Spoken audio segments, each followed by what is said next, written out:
Le soleil cognait impitoyablement sur le marché de la ville. Mariam avançait lentement entre les étals, son ventre rond alourdissant chacun de ses pas. Sa robe, usée par le temps, collait à sa peau trempée de sueur.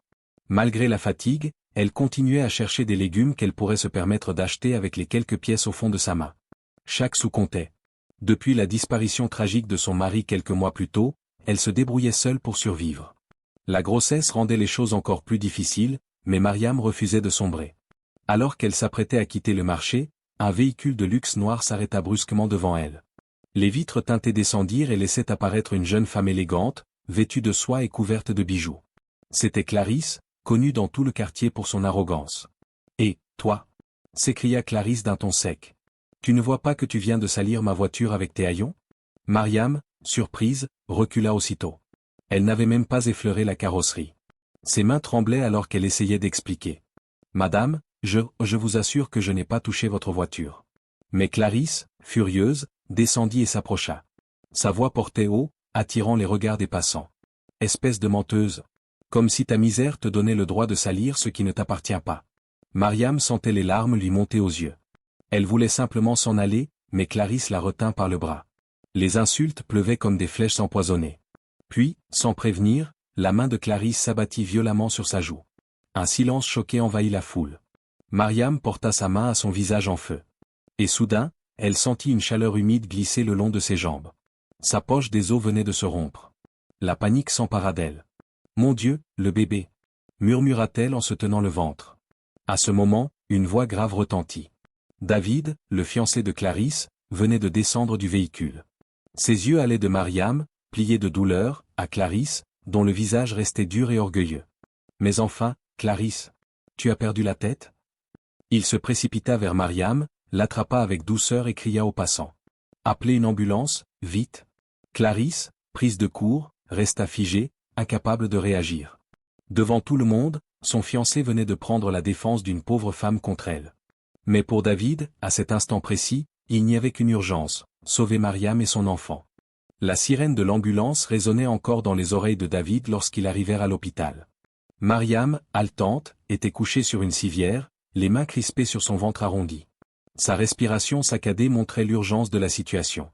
Les infirmiers se précipitèrent, mais ce fut David qui resta à ses côtés, tenant fermement sa main pour lui donner du courage. « Restez avec moi » murmura Mariam entre deux gémissements. « J'ai peur ?»« Je suis là » répondit-il d'une voix grave mais rassurante. « Vous n'êtes pas seul. » La salle d'accouchement s'ouvrit.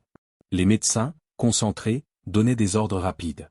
Le travail était difficile, le bébé semblait en détresse. Mariam pleurait, sa force semblait l'abandonner. Elle se rappelait toutes les nuits passées seule, sans mari, sans soutien, priant pour que son enfant survive. Elle ne voulait pas que tout s'arrête ici. David, même si les infirmières lui demandaient de sortir, refusa de lâcher sa main. Il la soutenait, répétant des paroles d'encouragement, ses yeux fixés sur elle comme pour lui transmettre sa force. Après de longues heures d'effort, un cri aigu brisa enfin la tension. Le bébé venait de naître. « C'est un garçon » annonça la sage-femme avec un sourire de soulagement. Les larmes coulèrent sur le visage épuisé de Mariam. Elle tendit faiblement les bras pour accueillir son fils. Ses lèvres tremblantes murmurèrent. « Emmanuel, non, David Junior, oui, David Junior, en hommage à vous, parce que vous avez sauvé nos vies. » David resta figé un instant. Lui, l'homme de statut et de richesse, ne s'attendait pas à recevoir un tel honneur d'une femme qu'il venait à peine de rencontrer. Touché en plein cœur, il effleura le front de l'enfant avec une tendresse qu'il n'avait jamais ressentie auparavant. Les jours suivants, David revint chaque matin à l'hôpital. Il apportait de la nourriture, des vêtements, et s'assurait que Mariam ait tous les soins nécessaires. Bientôt, il l'installa dans un appartement modeste mais propre, loin des insultes et des humiliations qu'elle avait subies jusque-là. Mais cette générosité n'était pas du goût de Clarisse. Lorsqu'elle apprit que son fiancé s'occupait d'une inconnue et de son enfant, la jalousie se transforma en colère noire. Elle confronta David dans un accès de rage. « Comment peux-tu préférer cette misérable à moi » siffla-t-elle, les yeux pleins de mépris. « Elle n'a rien, et toi, tu as tout. » David, fatigué de son arrogance, répondit froidement. « Clarisse, la richesse ne vaut rien sans cœur.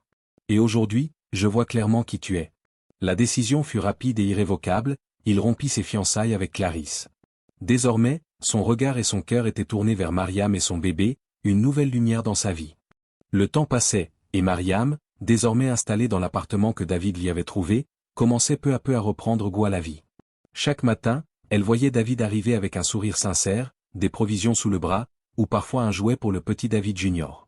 Leur complicité se construisait dans ces gestes simples, dans ces moments de tendresse partagés autour du berceau.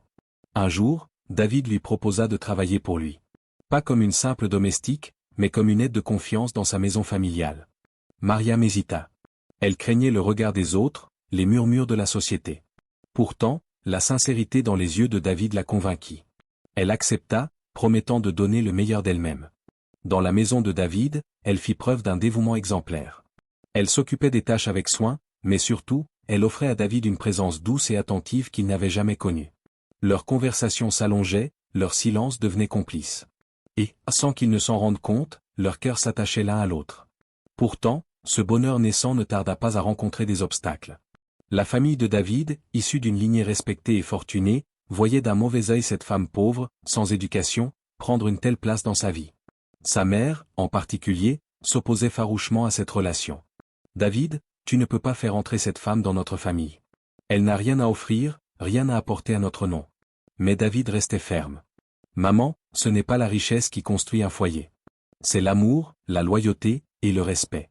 Mariam m'a montré plus de valeur en quelques mois que bien des personnes que nous fréquentons depuis des années. » La tension monta, des disputes éclatèrent.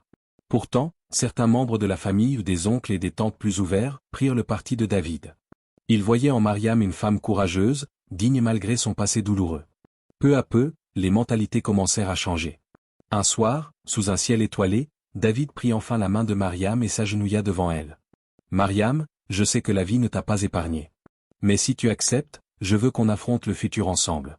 Veux-tu devenir ma femme ?» Les larmes aux yeux, Mariam accepta. Ce fut un mariage simple, sans éclat, mais empli de sincérité et de joie. Malgré les réticences, l'amour triompha. Mariam entra dans une nouvelle étape de sa vie, non plus comme une survivante, mais comme une épouse aimée et respectée. Le mariage de Mariam et David fut le début d'une nouvelle ère. Bien qu'il ait été modeste, leur union était scellée par un amour sincère, et ce lien devint rapidement la source de leur force. Mariam, qui avait connu la misère et l'humiliation, se retrouvait désormais dans un foyer où elle était aimée et respectée. Mais elle ne voulait pas se contenter d'être l'épouse de David, elle rêvait de bâtir quelque chose de ses propres mains. Avec l'encouragement de son mari, Mariam décida d'ouvrir une petite boulangerie. Elle se souvenait des recettes de pain et de gâteaux que sa mère lui avait transmises dans son enfance. Avec une petite mise de fonds que David lui prêta, elle loua un local discret au coin d'une rue passante. Au début, les clients venaient par curiosité. Mais très vite, la qualité de ses produits fit sa renommée. Ses pains croustillants et ses gâteaux savoureux devinrent incontournables dans le quartier. Chaque jour, Mariam se levait à l'aube pour pétrir la pâte, le visage marqué par la fatigue mais illuminé par la passion. Les affaires prospéraient. Elle embaucha bientôt 2 jeunes apprentis, puis ouvrit un second point de vente. En quelques années, sa boulangerie devint une référence dans la ville. Là où on la voyait autrefois comme une pauvre veuve sans avenir, on la respectait désormais comme une femme d'affaires courageuse et visionnaire. Dans le même temps, la famille de David continua de l'observer. Sa mère, autrefois si dure et méprisante, ne pouvait ignorer la transformation de Mariam. Ce qui l'impressionna le plus, ce fut la naissance des jumeaux, un garçon et une fille, qui vinrent agrandir le foyer. En voyant Mariam pouponner avec tendresse et discipline, tout en gérant avec succès son entreprise, le cœur de la belle-mère commença à se radoucir. Un après-midi, elle se rendit discrètement à la boulangerie. En observant sa belle-fille, couverte de farine mais souriante au milieu de ses employés et de ses clients, elle comprit qu'elle s'était trompée. Mariam n'était pas une menace pour la famille, mais au contraire une bénédiction. Elle apportait stabilité, prospérité et amour. La réconciliation eut lieu dans le silence d'un geste. La mère de David prit un jour Mariam dans ses bras, les larmes aux yeux, et murmura. « Pardonne-moi, ma fille. Je ne voyais pas qui tu étais vraiment. » Mariam, émue, répondit simplement, « Nous sommes une famille maintenant. C'est tout ce qui compte. » Désormais, plus rien ne pouvait ébranler sa place. Mariam, autrefois rejetée et humiliée sur un marché, était devenue Madame Mariam Quadio, épouse respectée, mère comblée et entrepreneur reconnu. Son histoire était la preuve vivante que le destin peut transformer la douleur en victoire, et que la dignité finit toujours par triompher.